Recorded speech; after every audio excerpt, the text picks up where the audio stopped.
Hello বন্ধুরা, কেমন আছো তোমরা সবাই? আশা করবো সবাই খুব ভালো আছো, সুস্থ আছো। আমরা তো খুব একটা ভালো নেই, তোমরা জানোই।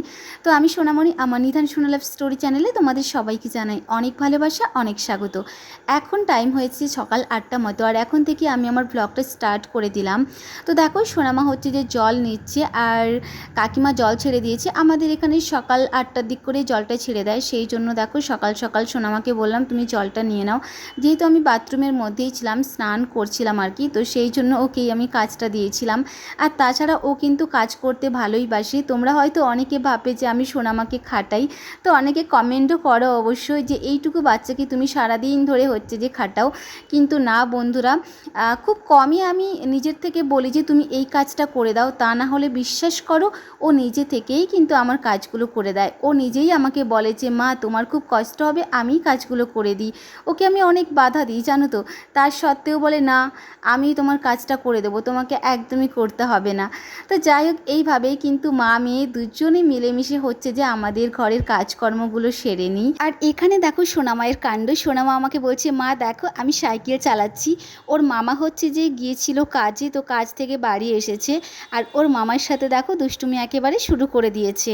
তো যাই হোক, আমি তো স্নান টান করেই এসে একেবারে টিফিন করতে বসে গিয়েছিলাম। স্নান করার আগেই আমি হচ্ছে যে টিফিনটা করে গিয়েছিলাম, কেন কি আজকে যেহেতু একটু দেরি হয়ে গেছিলো ঘুম থেকে উঠতে, আটটার একটু আগেই উঠেছিলাম। যাই হোক, তো ঘুম থেকে যেহেতু দেরি হয়ে গিয়েছিল উঠতে, আমি শুধু একটু মাত্র হাত মুখ ধুয়ে রান্নাঘরে ঢুকে একটু ওর জন্য ডিম টোস্ট বানিয়ে দিয়েছিলাম, আর হচ্ছে যে দুধটা একটু গরম করে দিয়েছিলাম। তো সোনামা আর আমার জন্য, দুজনের জন্যই হচ্ছে যে টোস্ট বানিয়েছিলাম। আর ভাই হচ্ছে যে বাইরে থেকেই খেয়ে এসেছিলো মুড়ি ঘুগনি, তো সেই জন্য ভাই আর খেলো না। ওকে আমি অনেক জোর করেছিলাম খাওয়ার জন্য, ও বলল না রে আমি খাবো না, তোরাই খেয়ে নে। তো যাই হোক, মা মেয়ে দুজনেই হচ্ছে যে খেয়ে নিয়েছিলাম। তো এখন দেখো আমি হচ্ছে যে একটু রান্নাবান্না বসিয়ে দিই, আবার হচ্ছে যে আমাকে একটু বেরোতে হবে, পঞ্চায়েত অফিসে যাব, আমার একটা বিশেষ কাজ আছে, তো সেই জন্যই আমাকে বেরোতে হবে। তো ভাবলাম যে না, ওদের জন্য আগে রান্নাবান্নাটা সেরে দিয়ে তারপরে বেরোবো, কেন কি কখন আসবো না আসবো তার তো কোনো ঠিক নেই। তো সেই জন্যই ভাবলাম আজকে একটু হালকা ফুলকা কিছু করব, সেরকম কিছু করব না। বাড়িতে তো একদমই বাজার নেই, এই কটা দিন মানে বাজার যাওয়াই হয়নি। এক সপ্তাহ আগে বাজারে গিয়েছিলাম, তারপর তো মানে কি বলবো, বাজারে যাওয়াই হয়নি, কিচ্ছুটি নেই বাড়িতে। তো আজকে ভেবেছি একটু হচ্ছে যে ডালিয়া করব, ডাল আলু দিয়েই হচ্ছে যে ডালিয়াটা করে নেব। তো যাই হোক, ডালিয়া যেভাবেই করি না কেন, ডালিয়া কিন্তু ভালোই লাগে খেতে, খুব একটা খারাপ লাগে না। শুধু ডাল আলু দিয়ে করলেও কিন্তু ভালোই লাগে। সবজি থাকলে হয়তো সবজি দিয়ে করতাম, কিন্তু আমার মেয়ে তো খুব একটা সবজি এখন খেতে পছন্দও করে না। আগে আগে না সবজি খেয়ে নিত জানো তো, এখন খুব একটা পছন্দ করে না। তবুও ওকে একটু বকাঝকা করে আমি সবজিটা খাওয়াই। শুধু মাছ মাংস ডিম খেলেই কি হবে, একটু একটু সবজিও খাওয়া দরকার। ও এমনই হয়ে গেছে, শুধু ভাত খাবে কিন্তু সবজি খাবে না। হ্যাঁ, এরকম হয়ে গেছে। যাই হোক, এখন একটু মোটামুটি বোকাঝোকা করে খাওয়ানোর চেষ্টা করি আর কি। তো ডালিয়াটাও ভালোই খায়। আগে মা মেয়ে যখন ছিলাম দুজনে, তখন আমরা প্রায় রোজই কিন্তু ডালিয়াটা খেতাম আর কি। এখন খুব একটা ডালিয়া খাওয়া হয় না, মাঝে মধ্যে ওর জন্য আমি ডালিয়াটা করে দিই। তো যাই হোক, আজকে আমি ওকে হচ্ছে যে ডালিয়াটা করে দিই, আশা করবো ও ভালোভাবেই খাবে। আর আমার রান্নার গন্ধ মানে ছড়াচ্ছে এতটাই, মানে যাই হোক, নিজের রান্না নিজের প্রশংসা করছি। তো সোনামা বলছে মা তুমি কি রান্না করছো, ওকে আমি বলছি সোনামা ডালিয়া রান্না করছি। ব্যাস, যা বলেছি ডালিয়া রান্না করছি, ওর তো খুব আনন্দ, কেন কি ও ডালিয়া ভীষণ পছন্দ করে, সেই জন্য আর কি। তো দেখো, একেবারে সিম্পলভাবেই আমি রান্নাবান্না করছি। তোমরা অনেকেই আবার আমাকে কমেন্ট করো দিদিভাই তুমি একটু তোমার রান্নাবান্নাটা দেখাবে। আগে কিন্তু আমার ভিডিওতে রান্নাবান্না দেখাতাম, যেহেতু এখন আমি খুব একটা রান্নাবান্না করি না, তো সেই জন্য দেখানোও হয় না। তো যাই হোক, আজকে যেহেতু আমি রান্না করছি, সেই জন্য আমি তোমাদের সাথে একটু শেয়ারও করছি। তো এখন যেহেতু ভাইয়ের বউ এসে গেছে, রান্নাবান্নাটা ওই একটু দেখে, আর মাঝে মধ্যে যদিও বা আমি রান্না করি, তখন আর ভিডিও করা হয় না জানো তো। আর আমার এইদিকে ফোনের এত সমস্যা হয়ে গেছে কি বলবো, আমার যে পুরনো ফোনটা আছে, ওটা তো আমার তিনবার জলে পড়ে একেবারে নষ্ট হয়ে গেছে, মানে নষ্ট হওয়ার মতোই আর কি। স্পিকারটা একেবারে খারাপ হয়ে গেছে আমার, যদিও বা নতুন ফোনটা ঠিকই আছে, তবু এটাতে আমার পুরো মেমোরি অনেকটাই ফুল হয়ে গেছে। মানে দুটো ফোনই আমার এখন ডিস্টার্ব চলছে। যতক্ষণ না ফোনটা থেকে ভিডিওগুলো হচ্ছে যে আপলোড করছি, ততক্ষণ তো মানে কি বলবো, একেবারে একেবারেই খালি হচ্ছে না। ভিডিও এডিট করতে বসলে আমি যে কি বলবো না আমি কিছু খুঁজেই পাই না। বিশেষ করে ভয়েস ওভার দিতে গেলে আমার প্রচুর পরিমাণে মানে কি বলবো অনেক ভাবতে হয় আমাকে। হ্যাঁ, একদমই হয়ে ওঠে না। একটা ভিডিও এডিট করতে মনে হয় ঘন্টাখানেক সময় লেগে যায় আমার। তো এরকম পরিস্থিতি হয়ে যায়, সেই জন্যই ভিডিওগুলো আমার ফোনের মধ্যেই রয়ে গেছে।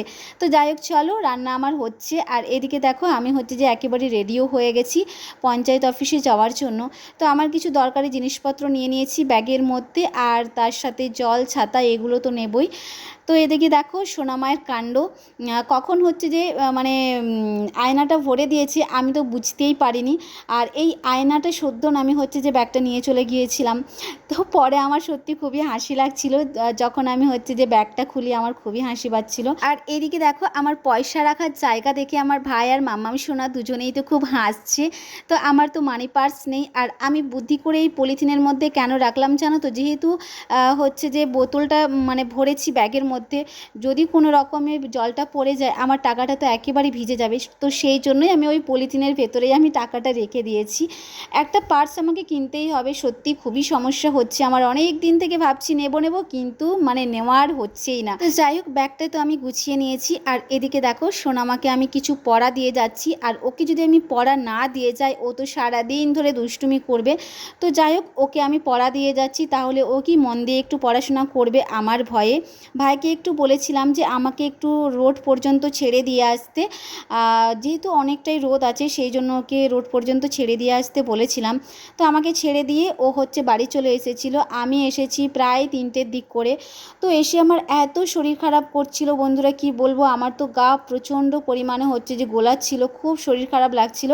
আমি এসে একেবারে বাইরে বসে আছি, সোনামাকে বললাম সোনামা আমার জন্য একটু গ্লুকন-ডি নিয়ে আসো না। তো যাই হোক, আমার মেয়ে কিন্তু ভীষণ কাজী, তো আমার জন্য দেখো 1 গ্লাস গ্লুকন-ডি নিয়ে এসে, তো ওটাই আমি হচ্ছে যে খাচ্ছি। আর সোনামাকে আমি বলছি তুমি একটু খাবে, ও বলছে না মা আমি খাবো না। আর এইদিকে আমাদের সাজনী বুড়ি তো একেবারে টিপটপভাবে সেজে গুজে একেবারে পটের বিবি হয়ে বসে আছে।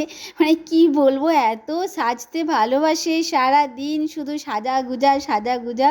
হ্যাঁ, আলমারির ভেতরেও মানে রেখে কোনো শান্তি নেই। আলমারির মধ্যে আমার সাজুগুজুর জিনিস রেখে দিই, ওখান থেকে বের করে মোটামুটি পরে নেয়।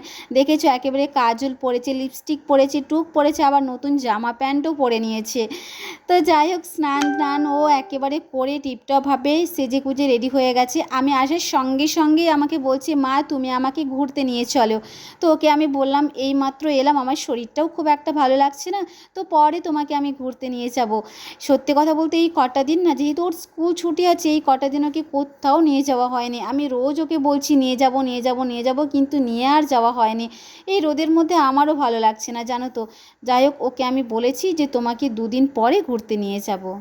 তো পঞ্চায়েত অফিস থেকে এসে একটু গা ধুয়ে তারপরে একটু খেতে বসেছিলাম, আর শরীরটা খুবই খারাপ লাগছিল, সেই জন্য মা মেয়ে দুজনে মিলে একেবারে ঘুমিয়ে পড়েছিলাম।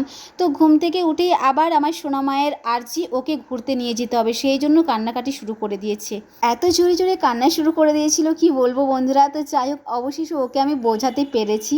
তো চলো, আজকের এই ভিডিওটা এখানেই শেষ করলাম। টাটা, সবাই খুব ভালো থেকো।